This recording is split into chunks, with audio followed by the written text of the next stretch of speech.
That's all it takes. One morning, for instance, a 39-year-old resident of a not particularly large or noteworthy town left home clutching a pistol. And that was, in hindsight, a really stupid idea. Because this is a story about a hostage drama, but that wasn't the intention. That is to say, it was the intention that it should be a story, but it wasn't the intention that it should be about a hostage drama. It was supposed to be about a bank robbery. But everything got a bit messed up, because sometimes that happens with bank robberies. So the 39-year-old bank robber fled, but with no escape plan. And the thing about escape plans is just like what the bank robber's mom always said years ago, when the bank robber forgot the ice cubes and slices of lemon in the kitchen and had to run back. If your head isn't up to the job, your legs better be. It should be noted that when she died, the bank robber's mom consisted of so much gin and tonic that they didn't dare cremate her because of the risk of explosion. But that doesn't mean she didn't have good advice to offer. So after the bank robbery that wasn't actually a bank robbery, the police showed up, of course, so the bank robber got scared and ran out, across the street and into the first door that presented itself. It's probably a bit harsh to label the bank robber an idiot simply because of that, but, well, it certainly wasn't an act of genius. Because the door led to a stairwell with no other exits, which meant the bank robber's only option was to run up the stairs. It should be noted that this particular bank robber had the same level of fitness as the average 39-year-old. Not one of those big city 39-year-olds who deal with their midlife crisis by buying ridiculously expensive cycling shorts and swimming caps because they have a black hole in their soul that devours Instagram pictures. More the sort of 39-year-old whose daily consumption of cheese and carbohydrates was more likely to be classified medically as a cry for help rather than a diet.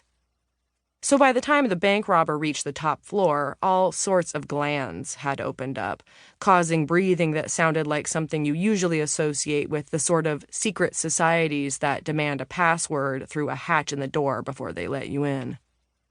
By this point, any chance of evading the police had dwindled to pretty much non-existent. But by chance, the robber turned and saw that the door to one of the apartments in the building was open, because that particular apartment happened to be up for sale and was full of prospective buyers looking around. So the bank robber stumbled in, panting and sweaty, holding the pistol in the air, and that was how this story ended up becoming a hostage drama. And then things went the way they did. The police surrounded the building, reporters showed up, the story made it onto the television news. The whole thing went on for several hours until the bank robber had to give up. There was no other choice.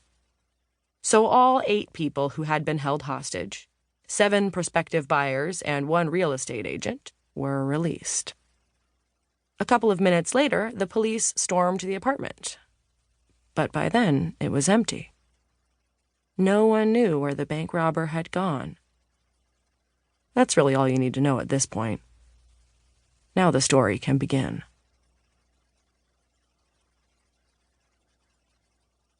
Chapter 2. 10 years ago, a man was standing on a bridge. This story isn't about that man, so you don't really need to think about him right now. Well, obviously, you can't help thinking about him. It's like saying, don't think about cookies, and now you're thinking about cookies. Don't think about cookies. All you need to know is that a man was standing on a bridge 10 years ago, up on the railing, high above the water, at the end of his life. Don't think about that anymore now. Think about something nicer. Think about cookies.